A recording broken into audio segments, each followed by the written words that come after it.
History is filled with moments that should never be forgotten.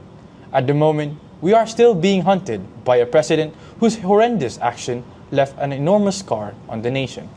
These historical events have shaped our resilience and taught us valuable lessons to avoid what happened before. Who am I referring to? This is Ferdinand Edrelin Marcos Sr., born on September 11, 1917, in Sarat, Ilocos Norte, and died on September 28, 1989. He was a man of many titles, to say the least. Lawyer, politician, president, and dictator are but a few titles he was known for.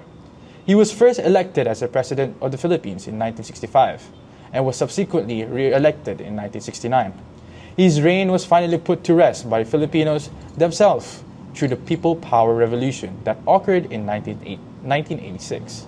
He stood as a leader of the Philippines for 21 years, a period that became both famous and infamous in the eyes of the Filipinos for all kinds of reasons. These 21 long years of the Marcos regime was widely referred to as the Marcos era.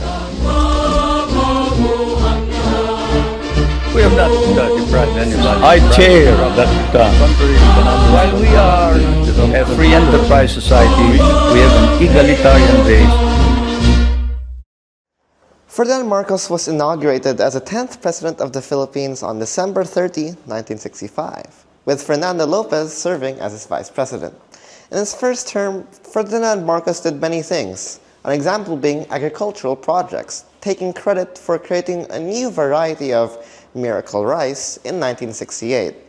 Marcos expanded the Philippine military as well, increasing their budget and including them in civilian projects. Related to the military is his decision to send troops to Vietnam during the Vietnam War, sending what would amount to over 1,000 troops throughout the years.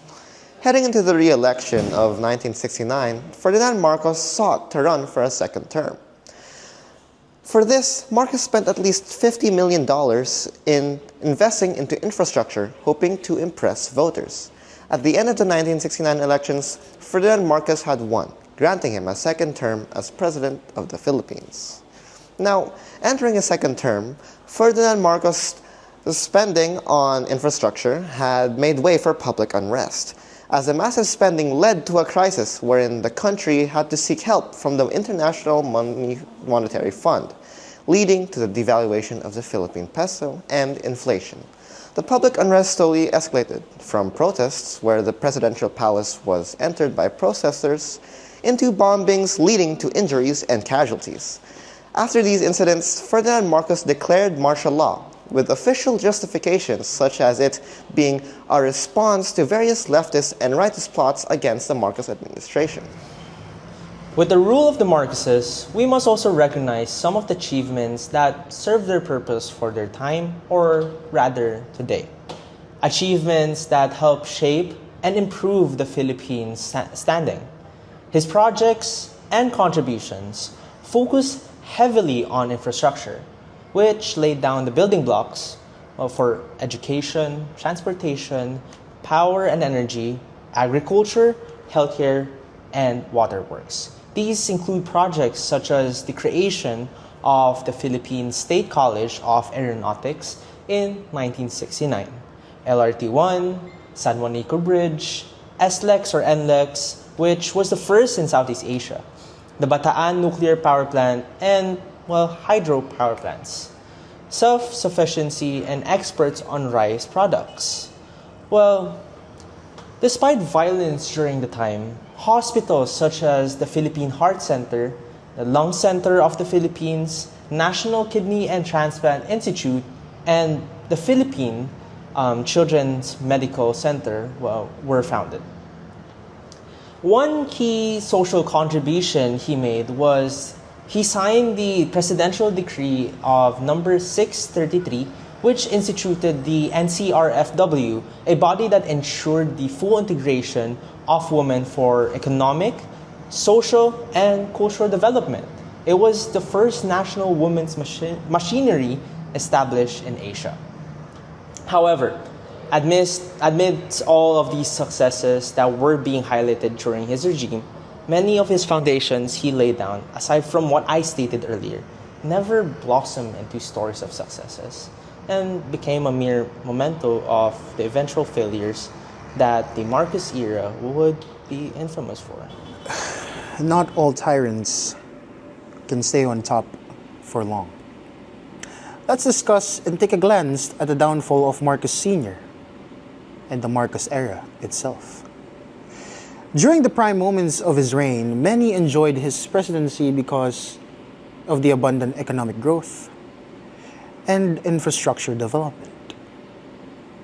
However, unbeknownst to many Filipinos, this was being synchronized by his authoritarian side and his tendency to commit corruption. Based on research, the starting point of his downfall was when he declared martial law in 1972. My countrymen, as of the 21st of this month, I signed Proclamation number 1081, placing the entire Philippines under martial law. This proclamation was to be implemented upon my clearance. I, as your duly elected President of the Republic, use this power which may be implemented by the military authority, but still is a power embodied in the Constitution to protect the Republic of the Philippines and our democracy. It was a decision that gave him power to mobilize military power to further his agendas. Unfortunately, this led to a great suppression of civil rights. This period was characterized by human rights abuse, media censorship, and crony capitalism. During his regime, another devastating event, the assassination of an opposition leader, Benigno Aquino Jr., aka the most famous political prisoner, according to Marcos Sr., in 1983. Added fuel to the fire that is the nation's enraged sentiments towards his actions as president.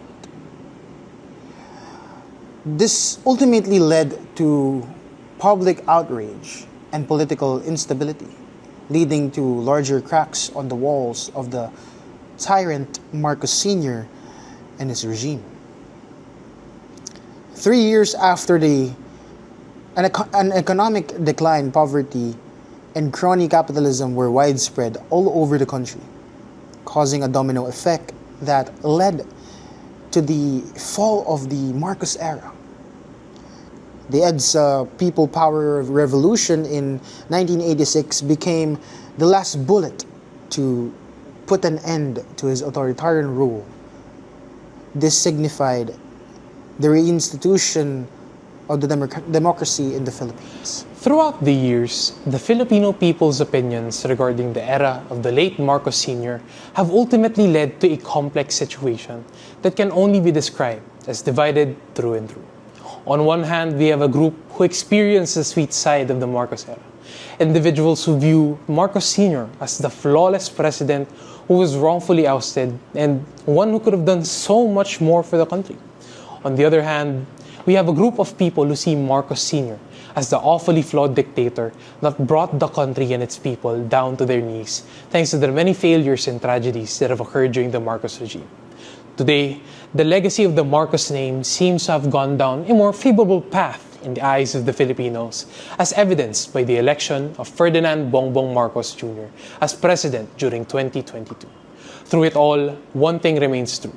In the minds of the Filipinos, the Marcos name remains synonymous with a pool of opposing words such as wealth, debt, corruption, freedom, suppression, peace, discipline, terror, truth, and fallacy.